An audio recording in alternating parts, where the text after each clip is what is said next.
Morning বন্ধুরা, আমি এসে গেছি আমার বাংলা ব্লগ চ্যানেল জোয়ার ভাটার সংসার নিয়ে। আশা করছি তোমরা সবাই খুব খুব খুব ভালো আছো, সুস্থ আছো এবং অলওয়েজ হ্যাপি আছো আর হাসি খুশি আছো। আজকে হচ্ছে 10th মে ফ্রাইডে, আর আজকে একটা খুবই শুভ দিন, অক্ষয় তৃতীয়ার দিন। আজকে দিনে অনেকেই পুজো টুজো দিতে যাবে কালীঘাট। আমাদের এখানে তো কালীঘাটে করুণাময়ী মন্দিরে বিশাল ভিড় হয়, পয়লা বৈশাখেও হয়, আজকের দিনেও হয়, প্রচুর ভিড় হয়। আর যারা ব্যবসা বাণিজ্য করে বা ছোটোখাটো মানে দোকানপাট যাদের আছে, সেই ছোটোখাটো দোকান হোক বা বড় দোকানই হোক, যাই হোক না কেন, তো অনেকেই কী করে আজকের দিনে লক্ষ্মী গণেশ পুজো দেন। পয়লা বৈশাখের দিনকে আমাদের যেরকম পয়লা বৈশাখের দিনকে আমরা দিই, আবার এরকমও গেছে পয়লা বৈশাখে অসুবিধা পড়ে যাওয়ায় আমরা অক্ষয় তৃতীয়াতেও পুজো দিয়েছি দু একবার। এই করোনার টাইমেই হয়েছে এরকম। তো যাই হোক, আজকের দিনটা খুবই শুভ দিন। সকলের এই আজকের শুভ দিনে সবাই খুব ভালো থেকো, ভগবান সবার মঙ্গল করুক এটাই চাই। মা সবাইকে প্রচুর ধন ও সম্পদে একদম মুড়ে দিন এটাই চাই। তো এই আর কি। তো চলো, আজকে আবার একটা নতুন সকাল, নতুন দিন। সকাল সকাল উঠে এই যে, আজকে সকাল সকাল ওঠা হয়নি, বেকার কথা বলা। আজকে ওই দেখ ইঁদুরটা দৌড়ে চলে গেল ওইদিকে।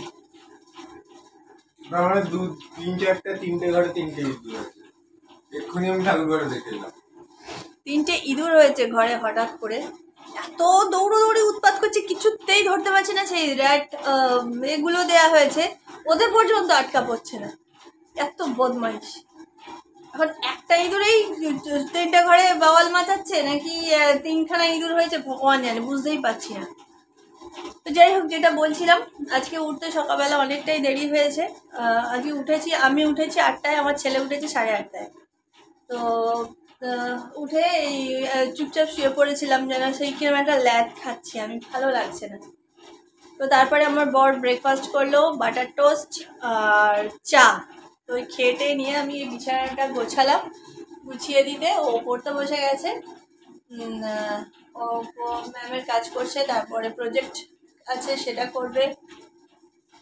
তো করে টোরে নিয়ে, আর এই যে আমাদের ফ্লাফি ম্যাডাম এখানে। কই মামা, এই যে কই ছোনা বাচ্চা, কই এ দেখো, এই যে এই যে এই যে দেখো দেখো দেখো কিরম বদমাস। এই তো কখন থেকে ডাকছি, ছি ছি ছি ছি ছি, পচা মেয়ে হয়ে গেছে, পচা মেয়ে। আমার ফাপি বাচ্চা পচা মেয়ে হয়ে গেছে। ওরে বাবা, হাওয়া উড়ে গেল, হাসি পেয়ে গেল। ওরে বাবা, হাসি পেয়ে গেছি। ও বাবা, ও বাবা, কিছু গন্ধ হচ্ছে মা, কার বাড়ি মাংস হচ্ছে মা? ওরে বাবা। তো ওকে এবার একটু কিছু খেতে দেবো, কিন্তু কি খেতে দেবো সেটাই ভাবছি। ও তো কিছু খেতে চায় না সকালের দিকে, কিন্তু একটু কিছু না খেলে হয়। তো দেখি কি করা যায়। আর ওদিকে আমার বর আমাকে একটু সবজি কেটে দিচ্ছে। সকাল থেকে উঠে ও আজকে অনেক বাসন টাসন মেজেছে, প্লাস এখন সবজি কাটছে, কারণ আমার আজকে ভালো লাগছে না একদম কাজ বাজ করতে। তো যাই হোক, এই হচ্ছে ঘটনা। এবার রান্না করবো, ঘর পরিষ্কার করবো। ঠিক আছে, রান্না করতে করতেই ঘর পরিষ্কার করবো। আর কালকে রাতে একটা ঘটনা ঘটেছে, তোমাদের সাথে একটু শেয়ার করি। এখন ঠিক মজার বলবো না অলৌকিক বলবো না ভৌতিক বলবো সেটা নিজেই জানি না, তা তোমরাই ডিসাইড করো। আমাদের যে মিস্ত্রি কাজ করে, একটা বাচ্চা মতন ছেলে আছে, মাঝে মাঝে এসে থেকে কাজ করে, ওর নাম সুদীপ। তা ওই আমার শ্বশুর শাশুড়ি যে ঘরটায় থাকতো, ওইদিকে যে একটা আলাদা একটা ঘর আছে, ওই ঘরটাতে মিস্ত্রিরা এসে এখন থাকে। তা ও যথারীতি এসে থাকতো। কালকে রাত্রিবেলা শোয়ার পর হঠাৎ করে 11টা 11:30 নাগাদ আমি বাথরুমে উঠেছি। এবার আমি প্রেত কথা শুনছিলাম, কালকে প্রেত কথার একটা এপিসোড দিয়েছিল, তো সেই গল্প শুনে আমি ওটা প্রত্যেক শুক্রবার রবিবার করে শুনি। আমি একা নয়, আমার ছেলে, আমার বর প্রত্যেকেই শোনে। কে দেখো চেলাচ্ছে। তো তো এই হচ্ছে কথা। তো দেখে নিয়ে শুয়েছি। তা 11টা 11:30 নাগাদ হঠাৎ করে ছেলেটি ফোন করে। তা আমি ভয় পেয়ে গেছি, এত রাতে কিসের ফোন। তো ফোনটা ধরার পর ও খুব ভয় পেয়ে গেছে এবং আমার বরকে এটাই বললো যে কেউ একটা কাঁচের জানলার কাঁচ ভেঙে দিয়েছে ঢিলি মেরে। তো আমি তো ওটা আমার বরের বলতে দেরি আছে, আমি বুঝতে পেরে ফোন থেকে তো শোনা যায় সাইডে দাঁড়িয়ে থাকলে, তো আমি দৌড়ে ওদিকটা চলে গেছি। দেখছি কেউ নেই, রাস্তায় একটা যেন প্রাণী নেই, রাস্তা পুরো ফাঁকা, রাস্তাটা পুরো ফাঁকা।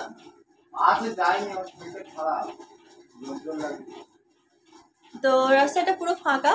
আর কে হ্যাঁ, তো রাস্তাটা পুরো ফাঁকা, কেউ নেই। তো তারপরে দেখলাম ও ভীষণ ভয় পেয়ে গেছে, ঠিক আছে, মানে এতদিন কেউ ছিল না, এতদিন কিছু হয়নি, হঠাৎ করে ও কালকেই এসছে, কালকেই শুয়েছে, আর কালকে রাতেই ঘটনাটা ঘটেছে।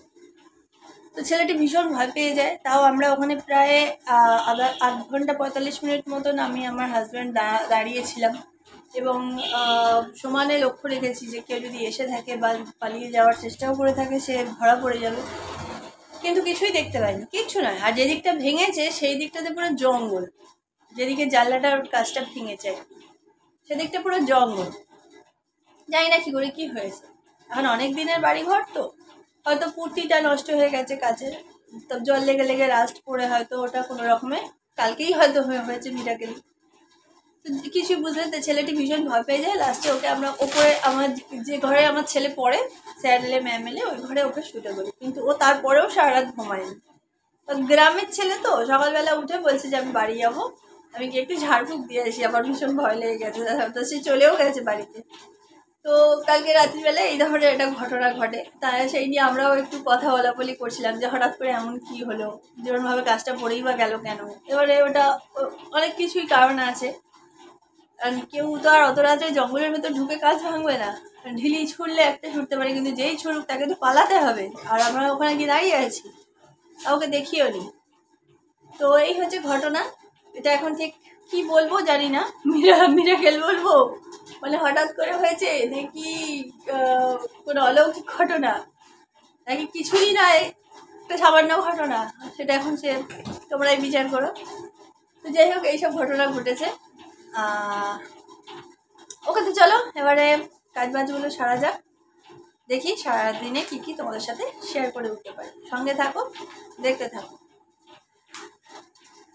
তো আমার সমস্ত কাজবাজ সারা হয়ে গেছে, এখন স্নান হয়নি, ছেলে স্নান করতে ঢুকেছে, ও বেরোলে মনে হয় বর ঢুকবে, তারপর আমি করতে পারবো, আমার লাইনে আসবে। যাই হোক, বিছানাটাকে গুছিয়ে গেছে রাখলাম, এসে শুয়ে ঘেটে ঘুটে একসার করলো আমার বর। তো জ্বালায় না, মানে কি বলবো আর। যাই হোক, আর কাজবাজ সমস্ত কিছু সারা হয়ে গেছে আমার, সব নিজে মুছে ঘরটর মুছে পরিষ্কার করে সমস্ত কিছু কমপ্লিট। চল আজকে কি রান্না করেছি সেটা দেখিয়ে দিই। বেশি কিছু রান্না করিনি, এই হচ্ছে মোচার ঘন্ট, ছোলা দিয়ে নিরামিষ, এর মধ্যে চিংড়ি চিংড়ি কিছুই দিইনি, ছোলা দিয়ে মোচার ঘন্ট দেখতে পাচ্ছ।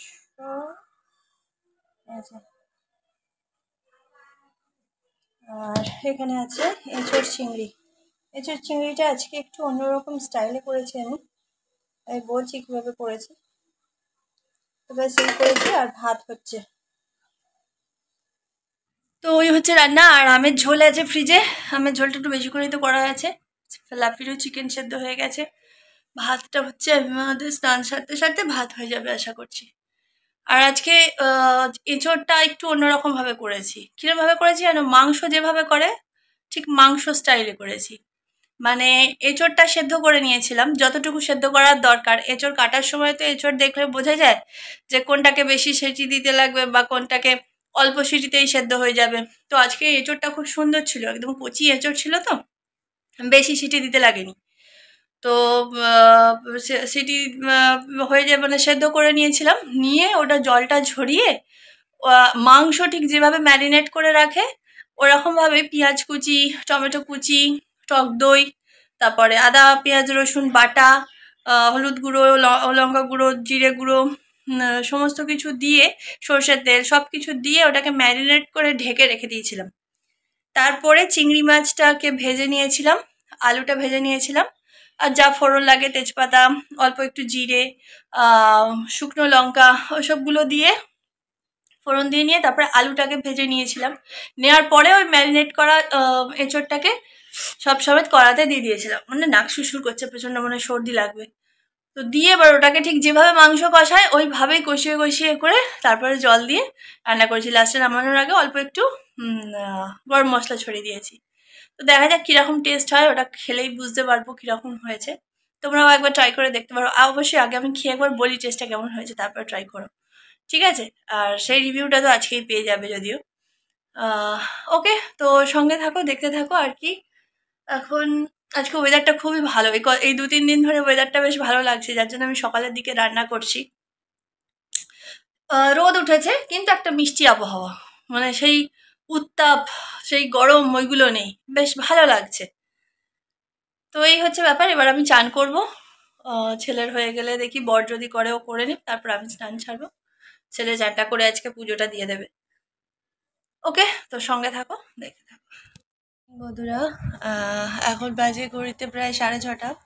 আমি এই ঘরটাতে শুয়েছিলাম একটু, আর এই যে আমার সুপুত্র আমার কাছে বসে বসে মানে প্রজেক্টটা রেডি করে, তো জিওগ্রাফির প্রজেক্ট করছিল। তো সন্ধ্যা হয়ে গেছে, ও এবার উঠে সন্ধ্যাটা দেবে। আর তোমাদেরকে যে রিভিউটা দেবো বলেছিলাম, সেটা হচ্ছে আজকে যে এঁচুড়ের তরকারিটা করেছি নতুন স্টাইলে, ওটা কেমন হয়েছে শোনা? দুর্দান্ত হয়েছে পুরো, মানে যারা আমিষ খায় না তাদের জন্য মাংসের মতন পুরো দুর্দান্ত হয়েছে। ওরকম ভাবে মাংসের মতন ম্যারিনেট করে তোমরা একবার ট্রাই করে দেখতে পারো। আমি যেরকমভাবে করেছি আজকে, সত্যি মানে পুরো যেন মনে হচ্ছিল খাসির মাংস আর ভাত খাচ্ছি। আর একটু গন্ধরাজ লেবু টিপে নিয়েছিলাম, দুর্দান্ত লেগেছে। তো তোমরা একবার ট্রাই করে দেখতে পারো। তো ওর শোনা, ও আগে গিয়ে সন্ধ্যাটা দিয়ে এসো, তারপর যা করার করবে। যাও, ওঠো, সন্ধ্যা পেরিয়ে যাচ্ছে, যাক ওগুলো থাক ওখানে, আগে গিয়ে সন্ধ্যাটা দিয়ে এসো।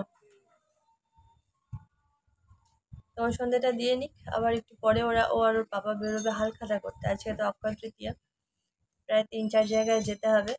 আমি যাব না, আমি বাড়িতেই থাকবো। আমি আর ফ্লাপি বাড়িতে থাকবো, ওর পাপা প্রত্যেক বছর যায়, ওরা দুজনেই যাবে। তাড়াতাড়ি চলে যাক, আবার তাড়াতাড়ি চলে আসবে, কারণ না হলে এনি টাইম আবার ঝমঝম করে বৃষ্টি শুরু হলেই হলো। এখন এই আকাশটাকে তো কিছু বলা যাচ্ছে না, যখন তখন বৃষ্টি আসছে ঠিক, কারণ ঠিক ওই সন্ধ্যের পরই বৃষ্টিটা হচ্ছে। তো এই হচ্ছে কথা। আর সবথেকে বড় কথা কি, আমরা অক্ষয় তৃতীয়াতে যখনই দেখেছি হালখাতা করতে বেরিয়েছি, আগে আমিও যেতাম, দেখতাম ঠিক হালখাতাটা করতে বেরোবো, তারপরেই একটা জোরে ঝড় উঠবে, কালবৈশাখী, জোরে বৃষ্টি আসবে, আমরা সেই রাস্তার এক সাইডে দাঁড়িয়ে থাকবো, কি অবস্থা। তো যাই হোক, তারপর ছেলে বড় হওয়ার পর থেকে আমি আর যাই না, ছেলে আর ছেলের বাবাই যায়।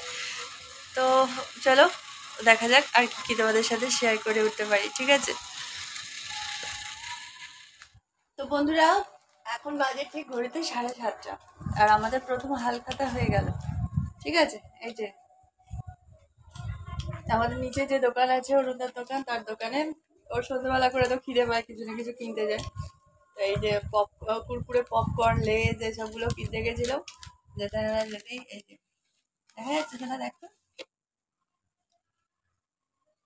এক বাক্স মিষ্টি দিয়েছিল। আসতে না আসতেই অলরেডি আমি একটা, ওর বাবা একটা, ও একটা, 3খানা উঠে গেছে। মানে হালখাতার প্রথম মিষ্টি আমাদের সাবার করা হয়ে গেছে। হালখাতা স্টার্ট সন্ধ্যে 7টার থেকে, ঠিক আছে? এখনো अभी भी পিকচার বাকি है। তো তার সাথে চলছে, মিষ্টি খেয়ে মুখ মিষ্টি হয়ে গেছে, ওই জন্য একটা আমি কুরকুরে পপকর্ন আমার জন্য নিয়ে এসেছিলো, আমিও খাচ্ছি। ওর বাবা খেয়ে উঠে গেছে, আর ও এখন বছরে খাচ্ছে। এইবার বাবা ছেলে বেরোবে হালখাতা করতে, আরো বাকি দূরের গুলো, দেখতে থাকো। তো ছেলে বেরিয়েছে ওর বাবার সাথে, আর আমি ভাত বসিয়ে দিলাম। আজকে রাত্রিবেলা একটু বেশি করে ভাত বসাতে হলো, তার কারণ কালকে আমাদের এখানে শীতলাতলা আছে, ওখানে কালকে শীতলা পুজো। তো আমরা তো শীতলা পুজোর দিনকে পান্তা খাই, তোমরা অনেকেই হয়তো খাও, মানো।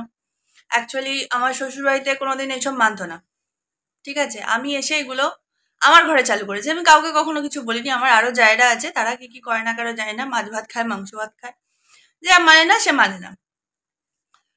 তো আমি মানি এগুলো, আর আমি করি, আর আমার কথা শুনে আমার বর ছেলেও এটা পছন্দ করে। তো আমি কালকে সকালে মায়ের পুজো দিতে যাবে আমার বর। আমার পক্ষে তো যাওয়া সম্ভব না, এই কাজ বাজ সব সেরে আবার ওই রোদের মধ্যে গিয়ে অতক্ষণ লাইন দিয়ে দাঁড়িয়ে, আর এখান থেকে অনেকটা দূর। তো তোমার রান্না হয়তো থাকবে না, তবু একটা ঝামেলা থাকে, সকালবেলা টিফিন ফিফিনের ব্যাপার থাকে। তো এই হচ্ছে কথা। তো সেই জন্য রাত্রিবেলা বেশি করে আজকে পান্তা করে রাখা হচ্ছে। আর এই যে মহারানী শোয়া। তো আমাদের যে প্রমোটারের কাছে এই বাড়ি দেওয়া হয়েছে আর কি, তো তার কাছ থেকেও আজকে ইনভাইট ছিল, কিন্তু এমনই ইনভাইট করাচ্ছিরি কোথায় হচ্ছে সেটা আর বলেনি। তো আমার বড় ভাসুর আর আমার বর আর আমার ছেলের যাওয়ার কথা ছিল ওদের ওখানে। ওদের এখানে আমাদের সামনাসামনি একটা অফিস আছে, ওখানে পরে যায় ওরা। তো এবারে যাবে বলে ফোন করেছে, বলছি যে এখানে হচ্ছে না, সেই দমদম পার্কের ওইদিকে কোথায় ওদের অফিস আছে, সেখান থেকে এই মুহূর্তে তো আর এখন কারোর পক্ষে দমদম পার্ক যাওয়া মানে সম্ভব নয়। আমার ভাসুর অফিসে গেছিলেন, সে ওই হাওড়ার ওদিকে অফিস তার, ওখান থেকেই এতটা এসে গেছে, আবার রিটার্ন যাওয়া সম্ভব নয়। আর আমার বর তো যাবেই না এখন এত রাতে ছেলে নিয়ে। অলরেডি 8:20 যখন ওরা ফোন করেছে তখন 8:30 বাজে। তো যাই হোক, তা প্রমোটারকে আমার বর তো একটু বললো বেশ সে করেই যে দেখো কি হচ্ছে, একটু জানাও ঠিক করে, এরম ভাবে ফেলে রেখে দিয়েছো, যাই হোক একটা কিছু ডিসিশন নাও। অ্যাকচুয়ালি প্রমোটারকে ঠিক করেছিল আমার ছোট দেওর পাঙ্কা, ঠিক আছে। ওই অ্যাকচুয়ালি হত্যাকর্তা বিধাতাগিরি দেখায় সব ব্যাপারেই বাড়ির। অ্যাকচুয়ালি সত্যি কথা বলতে কি, আমার যে ছোট দেওর, ওটা হচ্ছে মানে একটা ছাগল যেটাকে বলা যায়। সিরিয়াসলি আমি এতদিন কখনো কাউকে কিছু বলিনি বা কখনো মুখ খুলিনি, আমার কারোর ব্যাপারে কিছু বলতাম না কখনো। আর সত্যি কথা বলতে কি, বিয়ের পর থেকে প্রত্যেককে আমি ভালোবাসার চেষ্টা করেছি, কিন্তু এরা এমনই এক একটা জাত না, এদেরকে ভালো ভাষায় কথা বলার এরা যোগ্যই নয়। তো আমার ওই ছোট দেওরটি হচ্ছে একটা আস্ত চিটিংবাজ, আস্ত চিটিংবাজ। কি করে চিটিংবাজি করে মানুষকে শেষ করা যায় ও সেটা খুব ভালো করে জানে। সব থেকে বড় কথা কি বলতো, ও যে নিজে ভালো আছে সেটাও কিন্তু নয়। ও যে মানুষকে ঠকিয়ে খায় বা ও যে মানুষকে ঠকিয়ে নিজে বাঁচার চেষ্টা করে, ও কিন্তু তারপরেও বাঁচতে পারে না, তারপরেও ভালো থাকতে পারে না। তার কারণ কি, সে বাঁচবে যে কিনা নিয়ে কিছু রাখতে পারবে, যে রাখতে জানে সে তো বাঁচবে। ও যা পায় ও সেটা নিয়ে খেয়ে ফেলে, কিচ্ছু নেই। আর ওর বউ সে একটা বারোয়ারি মার্কা মেয়ে ছেলে, একদম এক তো চরিত্রর বাবা মানেই কোনো, মানে একদম নোংরা মেয়ে ছেলে। আমাদের বাড়ির বউ হলে কি হবে, একদমই নোংরা টাইপের মেয়ে ছেলে। ওসব অনেক গল্প, কোনোদিন যদি সেই রকম ভাবে পেছনে এবার লাগে আমার, তো তখন আমি অবশ্যই সমস্ত কিছু খুলে বলে দেবো, কারণ অনেক কিছু আমি এই বাড়ির ইতিহাস জানতে পেরে গেছি। আমার কাছে এখন টোটালি ক্লিয়ার সমস্ত ইতিহাস, প্রত্যেকের, ইচ অ্যান্ড এভরি পার্সন। তো ওই বাদরামো করে এগুলো করেছে ও। অ্যাকচুয়ালি এদের যা জায়গা সেখান থেকে ওই সর্বপ্রথম 7 কাটা জায়গা একা নিয়ে নিয়েছিল। তখন আমার শ্বশুর শাশুড়ি বেঁচে, একটা পুকুর ছিল আমাদের, সেটা পুরো নিয়ে নিয়েছিল, নিয়ে সেটাকে বেচে তার খাওয়া হয়ে গেছে, ঠিক আছে। আমার মেজো ভাসুর সে তার মতন 3.5 কাটা জায়গা নিয়ে তার মতন বাড়ি করে নিয়েছে, ঠিক আছে। আর আমার বর এতটাই বোকা, চিরকাল এত মা মা দিদি দিদি, আর ওর ওই মার দিদি, ওর মানে কি আর বলবো, মানে একজন নেই আর একজন বর্তমান আছে এখনো পর্যন্ত। অনেকটাই তো পাপ করেছে, জানি না আর কতদিন কি টানবে, মানে ওকে পুরো জাস্ট শেষ করে দিয়েছে। মানে আমাকে রীতিমতন ঠকিয়ে আজকে এই বাড়িতে আমি মানে বুক ঠুকে বলতে পারি, রীতিমতন চিটিংবাজি করে আজকে আমাদের এই বিয়েটা হয়েছিল, রীতিমতন চিটিংবাজি করে। আর আমার ওই ছোট দেওর হচ্ছে শয়তানের হাড়ি একদম। ও পারে না এমন কোনো কাজ নেই, যত রকমের নিকৃষ্ট জঘন্যতম কাজ আছে ও নিজের চাহিদা পূরণ করবার জন্য ও সব করতে পারে। ও এতটাই অসভ্য, আর ও সাথে রেখেওছে সেই রকম মানে মেয়েদের। আর ওই ঠিক করেছিল এই বাড়ির প্রমোটিংটা হবে, ও কাউকে কিছু করতে দেবে না। ও মানে নিজেকে নিজে দাদাগিরি দেখাতে যাচ্ছে, মানে ওই সব কিছু, ওই হত্যা কথা বিধাতা, ওর কথাতেই আমাদের চলতে হবে। আমি জানি না ও ঠিক কে, হু ইজ হি। তবে এবার আমি একটু দেখবো আর আমি একটু জানতে চাইবো অবশ্যই যে ও ঠিক কে, ও ঠিক কি, ওর ঠিক কতটুকু যোগ্যতা আছে।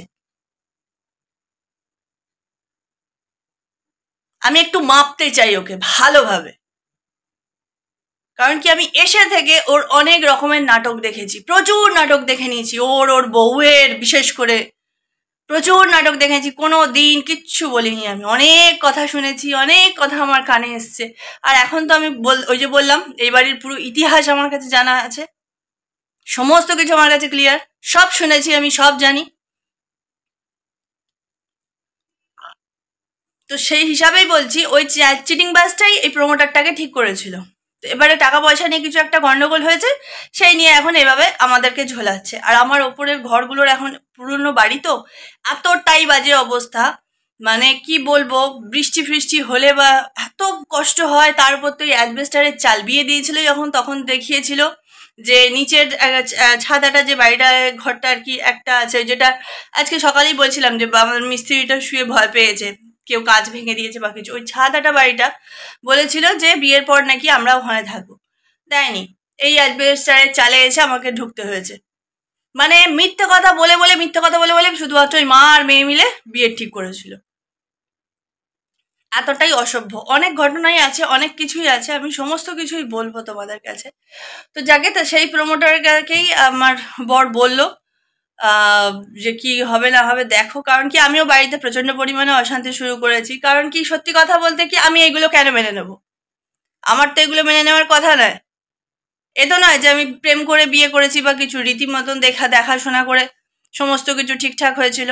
সেখানে টোটালি এরা পুরোপুরিভাবে চিটিংবাজি করে বিয়ে দিয়েছিল। হাজারটা জিনিস লুকিয়েছে। আমার প্রথম বড় যা মারা গেছে, তাকে অত্যাচার করে মারা হয়েছে, পরে শুনেছি আমি। আমার এখনকার বড় যা, সে পাগল, তাকে নিয়ে আমাকে সংসার করতে হচ্ছে এখন। বললে বিশ্বাস করবে না কি জ্বালায় যে জ্বলি। পরশুদিন, গতকাল মারাত্মক আমার সাথে অশান্তি হয়েছে, কোনো কারণ নেই। মানে ও ঠিক পাগলও না, শেয়ানা পাগল। যতক্ষণ ওর বর বাড়িতে থাকে ও ততক্ষণ একদম সতী লক্ষ্মী বেহুলা সেজে থাকবে। যেই ওর বর ঘর থেকে বেরিয়ে যাবে ওর বদমাইশি শুরু হবে, নানান রকমের বদমাইশি। আর বানিয়ে বানিয়ে, মানে মাথার চুল থেকে পায়ের নখ অব্দি ওর মিথ্যে আর হিংসায় ভর্তি। কারোর ভালো সহ্য করতে পারে না। ও সব সময় চাই সবাই মরে যাক, সবার মানে কি বলবো, সবার খুব খারাপ হোক। ও সেগুলো চোখের সামনে বসে বসে দেখবে। মানে সবাই খারাপ থাকুক, ও একা ভালো থাকবে, এরম টাইপের কুচুটে মহিলা। তারপর তো হচ্ছে ওই একখানা ডেঞ্জার জিনিস। ওরই আবার বড় ছেলেটা হচ্ছে নেশায়, মানে আমার ভাসুরেরই ছেলে একটাই আগের পক্ষের, সে হচ্ছে নেশাগ্রস্ত। সমস্ত কিছু লুকিয়েছিল আমার কাছে। মানে আমাদেরকে কোনো কিচ্ছু ঠিকভাবে বলেনি।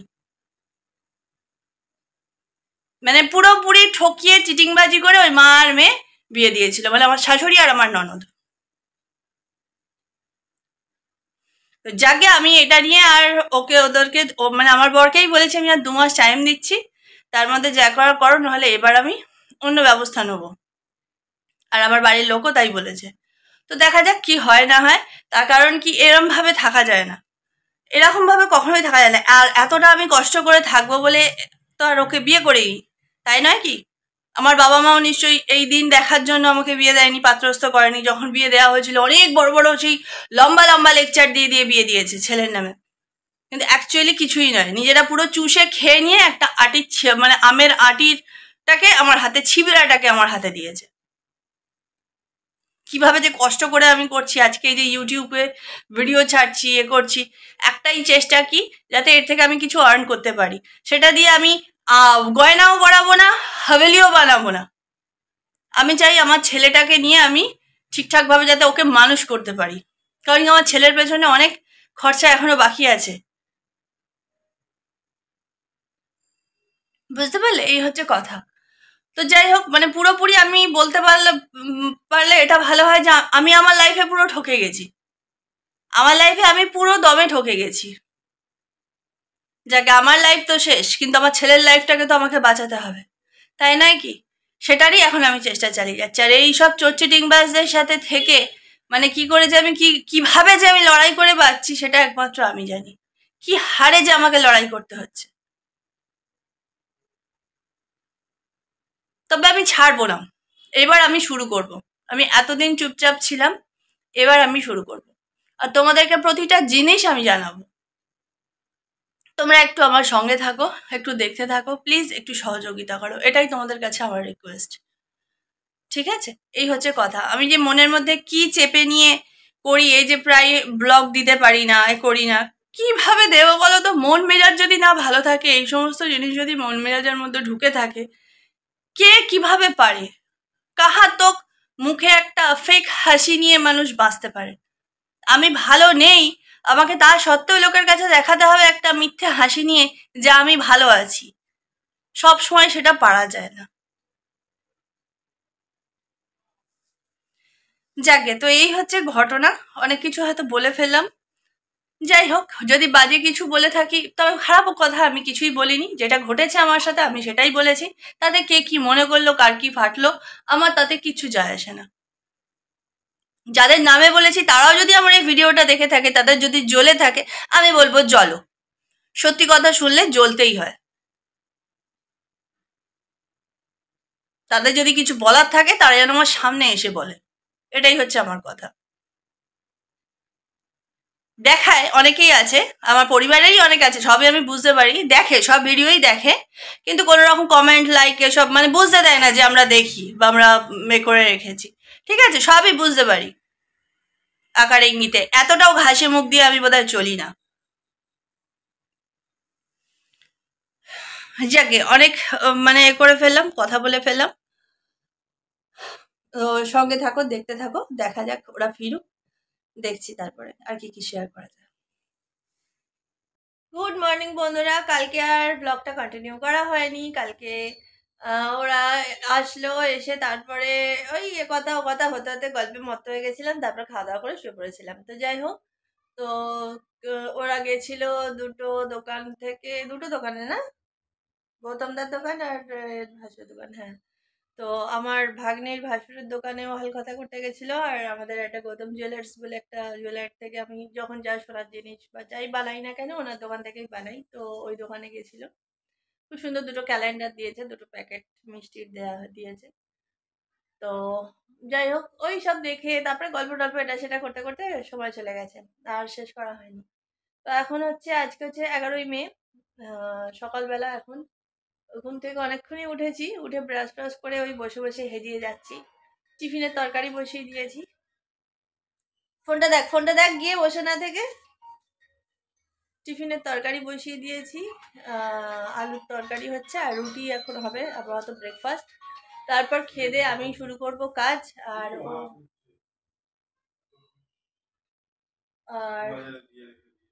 ওর বাবা আর ছেলে যাবে পুজো দিতে। ওকে, তো তোমরা সঙ্গে থাকো।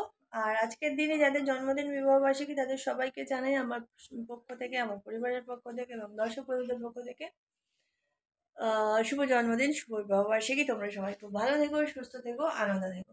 ওকে, তো ওকে বাকি কথা আমি পরে বলছি। আমার ওদিকে তরকারি বসানো হচ্ছে, মনে হয় পুড়ে যাচ্ছে, তাহলে দেখে আসি। তো আমাদের ব্রেকফাস্ট বানানো হয়ে গেছে, তখন না তরকারি পুড়ে যাচ্ছিল, এই জন্য এরমভাবে দৌড়ে পালিয়ে গেলাম। তো গিয়ে দেখছি আমার ছেলে আমাকে মানে আমার তরকারিটাকে বাঁচানোর জন্য এক কড়াই জল ঢেলে দিয়েছে। তো যাই হোক, ঢেলেছে এই অনেক। তো আমাদের এই এখন চলছে ব্রেকফাস্টের জন্য প্রস্তুতি। এই হচ্ছে আমাদের ব্রেকফাস্টের খাবার। আমার বর বাটার মাখাচ্ছে রুটিতে, আর এই হচ্ছে আলুর তরকারি, গরম গরম চা, রুটি, এই যে বাটার মাখাচ্ছে, আর এই হচ্ছে কালকে হালখাতা মিষ্টি। খাওয়া দাওয়ার পরে এই আছে, অনেক মিষ্টি আছে রে। আরো একটা বাক্স আছে অরুণদারটা, ওটা আর আনিনি। ওকে, তো চলো আমরা খেয়ে নিই, আমরা খেয়ে নিই, ঠিক আছে। আর এই ব্লগটা তো একটু আসতে, এই ব্লগটা তো কালকের থেকে চলছে, তো এইটা আমি এখন শেষ করে দিচ্ছি, ঠিক আছে। আর একটা নতুন ব্লগ আবার একটু পর থেকে শুরু করছি, ঠিক আছে। তো আজকের ব্লগটা এখানে মানে কালকের থেকেই ব্লগটা চলছে, তো এই ব্লগটাকে এখানে শেষ করছি। তোমরা সবাই ভালো থেকো, দেখা হচ্ছে নেক্সট ব্লগে। আমি একটু পরেই আবার আর একটা ব্লগ শুরু করবো। ততক্ষণের জন্য টাটা, বাই বাই, তোমরা ভালো থেকো।